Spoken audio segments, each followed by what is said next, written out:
अस्सलाम वालेकुम। आज हम एक्सरसाइज 6.2 सॉल्व करेंगे। तो पहले इसके फार्मूले पढ़ते हैं। तो चलते हैं बोर्ड की तरफ। एक्सरसाइज 6.2 जो इसमें आपने पढ़ना है उसकी समरी है। इसमें पहले है टेंजेंट है, ये टेंजेंट लाइन है। तो अकेला टेंजेंट भी कहते हैं, टेंजेंट लाइन भी कहते हैं। A tangent to the curve is the line that touches the curve without cutting through it। इसमें अगर ये सर्कल है, सर्कल भी एक कर्व है, तो ये कोई भी पॉइंट है, ये लाइन इसको सिर्फ एक ही पॉइंट पे टच करती है और इस कर्व को कट नहीं करती। तो कट जो है अगर करेगी, दो पॉइंट वहां पे बनेंगे तब कट करेगी। तो ये ऐसी लाइन होती है जो किसी भी कर्व को कट किए बगैर एक ही पॉइंट पे टच करे। तो ये जो लाइन होती है इसको टेंजेंट लाइन या अकेला टेंजेंट हम कहते हैं। और इसमें टेंजेंट जो है यहाँ पे पॉइंट x1 y1 पे शो किया गया है। अब अगर कोई भी कर्व जो है वो दिया जाए, y = f(x) दिया जाए या f × xy = 0, इससे मुराद क्या है कि अगर इक्वेशन y की सूरत में है और इक्वल के बाद x वाले, मतलब y = x² + x + 1, और इस टाइप की अगर इक्वेशन की बात करें, इसमें दोनों वेरिएबल एक ही टाइप में आ जाते हैं। वैसे 3x है प्लस 4y है प्लस 5y², ये इक्वेशन जिसमें x और y दोनों मिक्स होते हैं। इसमें अकेला x होता है और उसको y की इक्वल करके दोनों में अगर डेरिवेटिव मालूम कर लें तो हमें क्या मिल जाती है, स्लोप ऑफ टेंजेंट मिलती है। For any curve y = f(x) और f(xy) = 0, then we find dy/dx is the slope of the tangent to at any point x1 y1। Derivative ले लें तो फिर हमें स्लोप ऑफ टेंजेंट मिल जाती है एट पॉइंट x1 y1। तो डेरिवेटिव लेके उसमें पॉइंट दर्ज करते, slope of tangent at x1 y1 मिल जाएगी। इसके बाद नॉर्मल, जो लाइन टेंजेंट पर परपेंडिकुलर हो, ये लाइन है, ये हमने लाइन इस टेंजेंट पर परपेंडिकुलर ड्रा की है। ये लाइन सर्कल के बाहर भी हो सकती है, सेंटर से टेंजेंट पर भी परपेंडिकुलर हम ड्रा कर सकते हैं, या इधर से भी हम जो है वो ये नॉर्मल ड्रा कर सकते हैं। ये भी एंगल क्या बनता है, 90 का। ये भी नॉर्मल है, ये भी नॉर्मल है। नॉर्मल हमेशा टेंजेंट पर परपेंडिकुलर होता है, यानी कि ये टेंजेंट के साथ क्या बनाता है, 90 का एंगल बनाता है। The normal to the curve at P of x1 y1 is the line through P of x1 y1 perpendicular to the tangent line, या अकेला हम कहते हैं टेंजेंट। कहते हैं ऐसी लाइन जो टेंजेंट पर परपेंडिकुलर हो। अगर आपके पास स्लोप हो टेंजेंट की, यानी कि आप डेरिवेटिव मालूम कर लें, dy और dx मालूम कर लें, तो ये dy और dx असल में इक्वल होता है स्लोप m के। तो फिर आप m1 = -1 ये फार्मूला लगा के स्लोप ऑफ नॉर्मल आप मालूम कर सकते हैं, क्योंकि टेंजेंट जो है वो हमेशा नॉर्मल पे परपेंडिकुलर या नॉर्मल टेंजेंट पर परपेंडिकुलर। अगर ये स्लोप ऑफ टेंजेंट है तो m1 जो है वो स्लोप ऑफ नॉर्मल है, तो ये फार्मूला m1 = -1 ये फार्मूला लगा के हम स्लोप ऑफ नॉर्मल मालूम कर सकते हैं। इसके बाद है जी इक्वेशन ऑफ टेंजेंट जो है वो कैसे फाइंड कर सकते हैं, ये इक्वेशन ऑफ नॉर्मल कैसे फाइंड कर सकते हैं। इसको पॉइंट स्लोप फार्मूला से हम मालूम कर सकते हैं। y - y1 = dy/dx into x - x1, ये इक्वेशन ऑफ टेंजेंट या नॉर्मल एट x1 y1 हम मालूम कर सकते हैं, थ्रू x1 y1 भी कर सकते हैं। तो इसमें ये इक्वेशन ऑफ टेंजेंट सिंपली ऐसे मालूम हो जाएगी। नॉर्मल मालूम करनी हो तो पहले ये फार्मूला अप्लाई करेंगे तो आपको स्लोप ऑफ नॉर्मल मालूम हो जाएगी। जब स्लोप ऑफ नॉर्मल मालूम हो जाएगी तो फिर यहाँ पे आप स्लोप ऑफ नॉर्मल पुट करके इक्वेशन ऑफ नॉर्मल मालूम कर लेंगे। इक्वेशन ऑफ टेंजेंट मालूम करनी है तो फिर जस्ट इसी तरीके से ये फार्मूला जस्ट ऐसे ही यूज होगा। इसके बाद है equation of tangent to the circle at x1 y1। अगर इक्वेशन ऑफ टेंजेंट मालूम करनी है एट x1 y1 तो फार्मूला है x1 plus y1 plus g into x plus x1 plus f into y plus y1 plus c equal to 0। ये equation of tangent है at x1 y1 के लिए। Equation of normal to the circle at x1 y1 ये भी formula है, तो y minus y1 into x1 plus g is equal to x minus x1 into y1 plus f। ये equation of normal at x1 y1। इसमें अगर कोई भी circle है, ये पॉइंट है तो इस पर ये p इंटू x1 y1, ये equation of tangent eight point आप जब मालूम करेंगे तो ये फार्मूला लगेगा इक्वेशन ऑफ टेंजेंट के लिए और ये नॉर्मल के लिए। Equation of tangent to the circle parallel और परपेंडिकुलर टू टेंजेंट लाइन कहता है अगर कोई भी इक्वेशन ऑफ टेंजेंट या नॉर्मल मालूम करनी है वो किसी दूसरी लाइन के पैरेलल हो या परपेंडिकुलर हो, ये फार्मूला लगाना है y equal to mx plus a into 1 plus m square under root. Equation of tangent मालूम करनी है आपने या इक्वेशन ऑफ नॉर्मल मालूम करनी है, वो किसी दूसरी लाइन के पैरेलल या परपेंडिकुलर हो, फार्मूला आएगा y equal to mx plus a into 1 plus m square under root आएगा। अब हम मालूम करते हैं length of tangent drawn from the point x1 y1। Length of tangent for equation of circle x square plus y square plus 2gx plus 2fy plus c equal to 0 drawn from the point. यहाँ से tangent draw किया जाता है तो यहाँ से यहाँ तक लेंथ ऑफ टेंजेंट मालूम कर दी है आपने। तो इसका फार्मूला क्या होता है, length of tangent x1 square plus y1 square plus 2gx1 plus 2fy1 plus c whole under root. यानी कि अगर आपने लेंथ ऑफ टेंजेंट मालूम करनी है और लेंथ किसी पॉइंट से ड्रा किया जाता है, इक्वेशन को पहले स्टैंडर्ड फॉर्म में ले आए। स्टैंडर्ड फॉर्म में कैसे ले आएंगे, अगर इक्वेशन है 5x square plus 5y square plus 10x plus 6y plus 9 equal to 0, तो x स्क्वायर और y स्क्वायर के साथ जो नंबर है उस पर आप डिवाइड कर लें तो इक्वेशन स्टैंडर्ड फॉर्म में आ जाएगी। जब इक्वेशन स्टैंडर्ड फॉर्म में आ जाएगी उसमें पॉइंट पुट कर लें तो आपको लेंथ ऑफ टेंजेंट स्क्वायर मिलेगी, फिर उसका अंडर रूट ले लें तो आपको क्या मिल जाएगी, लेंथ ऑफ टेंजेंट मिल जाएगी। पहले हम जो फार्मूले पढ़े थे वो इक्वेशन ऑफ टेंजेंट और नॉर्मल के पढ़े थे। अब है लेंथ ऑफ टेंजेंट, इसका फार्मूला ये वाला है x1 square plus y1 square plus 2gx1 plus 2fy1 plus c whole under root. Length of tangent, position of point to the circle. अब इससे मुराद क्या है, कोई भी पॉइंट अगर दिया जाए तो पॉइंट देख रहे हैं सर्कल के अंदर है, सर्कल के ऊपर है, ये सर्कल के बाहर है, तो आपने कैसे फाइंड करना है। ये सर्कल है, ये पॉइंट सर्कल के अंदर है, ये ऑन दी सर्कल है, ये सर्कल के बाहर है। मैथमेटिकली इसको कैसे हम फाइंड करेंगे, तो the point P of x1 y1 lies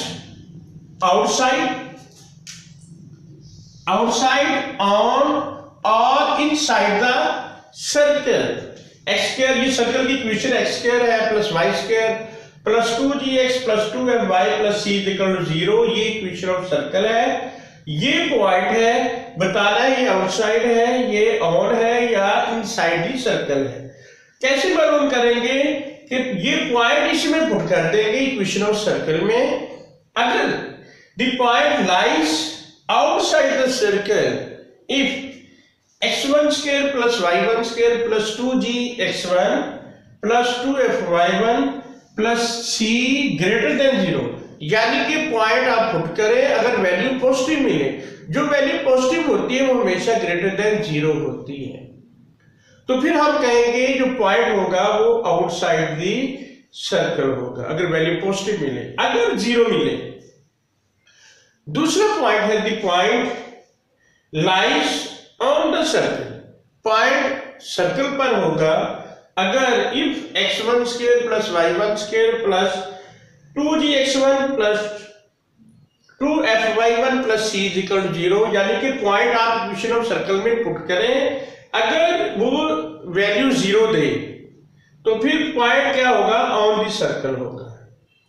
और अगर जो है the point lies inside the circle, point inside the circle कब होगा, if x1 square plus y1 square plus 2gx1 plus 2fy1 plus c less than 0। जब point equation of circle में आप put करें, नेगेटिव वैल्यू मिले तो हम कहेंगे पॉइंट इनसाइड दी सर्कल होगा, लेस देन 0 का मतलब है आपको वैल्यू नेगेटिव मिले। तो फिर पॉइंट जो है वो इनसाइड द सर्कल होगा, पॉजिटिव मिले आउटसाइड दी सर्कल, वैल्यू 0 मिले ऑन दी सर्कल, नेगेटिव मिले तो आउटसाइड द सर्कल। अब है एक्सरसाइज 6.2 है, इसमें बताया है, पूछा है कि write on the equation of tangent and normal to the circle, और इक्वेशन ऑफ सर्कल जो है दी गई है x1 square plus y1 x square plus y square is equal 25 और पॉइंट दिया है 4 3। तो ये equation of tangent and normal at 4 3 find करना है आपने। तो इससे आप g f और c की वैल्यू फाइंड करें, g f c की वैल्यू फाइंड करेंगे, 25 इधर ले आए तो ये बन जाएगा x square plus y square minus 25 is equal to 0। तो इसको कंपेयर कर लेंगे जनरल इक्वेशन ऑफ सर्कल से, x square plus y square plus 2gx plus 2fy plus c is equal to 0। x के साथ 2g है, इधर x वाला नहीं है तो 2g 0 होगा, 2 पे डिवाइड कर दे g की वैल्यू 0। अब y के साथ जो है वो 2f है, इधर y वाला नहीं है तो 2f भी 0 होगा, तो f की वैल्यू 0 2 पे डिवाइड करने से ये नंबर है, ये एंड पे ये c की वैल्यू है। तो फिर इक्वेशन ऑफ टेंजेंट किस पॉइंट के लिए है, 4 3 के लिए, इसको x1 y1 का नाम देंगे। x1 की वैल्यू जो है वो आपके पास 4 है और y1 की वैल्यू आपके पास 3 है। ये formula equation of tangent at x1 y1 के लिए क्या है, x1 plus y1 plus g into x plus x1 plus f into y plus y1 plus c is equal to 0। अब आपके पास ये g की वैल्यू, ये f की वैल्यू, ये c की वैल्यू, ये x1 4 है और ये y1 3 है। इक्वेशन ऑफ टेंजेंट में आप वैल्यू पुट कर दें, x1 की वैल्यू 4, ये वाली 4 है तो y1 की 3 है, ये इसमें पुट कर दी 4, ये x1 की वैल्यू प्लस y, ये y1 3 है प्लस g की वैल्यू आपके पास ये 0 है और x प्लस 4 ये x1 की वैल्यू लिख दी प्लस 0 ये f की वैल्यू लिख दी, y प्लस y1 की वैल्यू 3 लिख दी और c की वैल्यू जो है -25, ये c की वैल्यू -25 इन यहाँ पे पुट कर दी। ये भी 0 हो जाएगा, ये भी क्या हो जाएगा 0, तो ये आ जाएगा 4x plus 3y minus 25 equal to 0। ये इक्वेशन ऑफ टेंजेंट मिली एट 4 3, यानी कि वो पॉइंट क्या था x1 y1। अब हम इक्वेशन ऑफ नॉर्मल मालूम करते हैं। इक्वेशन ऑफ नॉर्मल में क्या है जी, इक्वेशन ऑफ नॉर्मल मालूम करनी है एट x1 y1। तो ये इक्वेशन ऑफ नॉर्मल का फार्मूला है y minus y1 into x1 plus g is equal to x minus x1 into y1 plus f। जैसे कि आपने इससे पहले निकाला था कि g की वैल्यू f निकाली थी, f की 0, g की भी 0, f की भी 0, c की वैल्यू -25। ये 0.43 आपको दिया गया था, ये x1 y1 होगा, x1 4 ये 3। तो ये फार्मूला है y माइनस ये y1 है, यहाँ पे y1 को 3 लिख दिया, ये बन गया y माइनस 3 इंटू x1 की वैल्यू 4 ये 4 प्लस 0 जी की वैल्यू 0, ये जी की 0 वैल्यू इज इक्वल टू ये x माइनस x1 कितना है 4 है, ये 4 लिख दिया, फिर इंटू y1 प्लस y1 जो है वो आपके पास जो है 3 है, f कितना है 0 है, यहां पे वैल्यू पुट कर दी, ये 3 प्लस 0 3, 4 प्लस 0 4 आ गया, 4 से मल्टीप्लाई किया 4y माइनस 12, ये आ जाएगा 3 मल्टीप्लाई किया 3y माइनस 12, ये 12 जो है इधर आके क्या हो जाएगा, ये सारा कुछ आप दूसरी तरफ ले जाए, इधर 0 आ जाएगा, 4y उधर जाके माइनस हो जाएगा, 12 उधर जाके प्लस हो जाएगा, तो ये वाला और ये वाला कैंसिल हो गए, 3x minus 4y is equal to 0, ये इक्वेशन ऑफ नॉर्मल आ गई। अब दूसरा पॉइंट आपको दिया गया है वो है 5 cos थीटा 5 sin थीटा, इसके लिए भी इक्वेशन ऑफ टेंजेंट और नॉर्मल मालूम करनी, ये x1 y1, equation of tangent x1 y1 formula x1 plus y1 plus g into x plus x1 plus f into y plus y1 plus c is equal to 0, ये equation of tangent का formula है। इसमें जो value put कर दे, x1 की value है 5 cos theta, y1 की 5 sin theta, g की वैल्यू 0, h की 0, c की -25, तो यहाँ पे x आ जाएगा, x1 की वैल्यू 5 cos थीटा जो कि ये वाली है, ये x1 की वैल्यू प्लस y1 की value 5 sin theta plus g की वैल्यू 0, x प्लस x1 की value 5 cos theta plus f की वैल्यू 0, y प्लस y1 की वैल्यू क्या है, y प्लस y1 की value plus 5 sin theta plus c की value 25, तो प्लस 25 आ जाएगा, तो इसमें c की वैल्यू -25 आपके पास थी ये वाली, यहां पर ये वाला बन जाएगा 5x cos थीटा, यहाँ पे भी ये बन जाएगा, मल्टीप्लाई करेंगे 5 sin थीटा, ये 0 सारा 0, ये 0 सारा 0, -25 आ जाएगा। अब इसमें तमाम में से 5 कॉमन ले लें, इस सारे में से 5 कॉमन ले लें, तो ये आ जाएगा 5 कॉमन लिया तो into x cos theta plus y sin theta minus 5 is equal to 0, 5 पे डिवाइड कर दे, तो ये इक्वेशन आ जाएगी x cos theta plus y sin theta minus 5 is equal to 0। आप इसको ऐसे भी लिख सकते हैं x cos theta plus y sin theta is equal to 5, ये इक्वेशन ऑफ टेंजेंट आ गई। नॉर्मल मालूम करेंगे इसी पॉइंट के लिए, x equation of normal eight 5 cos theta 5 sin theta, इसको x1 y1 का नाम देना है, x1 5 cos थीटा होगा, y1 5 sin थीटा, इक्वेशन ऑफ नॉर्मल का formula y minus y1 into x1 plus g is equal to x minus x1 into y1 plus f, ये equation of normal का formula है। आपके पास यहाँ पे वैल्यू दी गई है, g की वैल्यू 0, f की 0 और c की 0, c की -25, तो ये आपके पास x1 है 5 cos थीटा, y1 है 5 sin थीटा, ये वैल्यू इसमें पुट कर देते हैं, y माइनस y1 की वैल्यू है ये 5 sin थीटा, ये बन गया y minus 5 sin theta, y1 की वैल्यू लिख दी इंटू x1 की value 5 cos theta, g plus g की वैल्यू 0, x माइनस x1, ये वाला x1 है और ये वाला y1, x minus 5 cos theta plus y1 5 sin theta plus f, ये 0 आ जाएगा, इज इक्वल टू क्या आ जाएगा 0।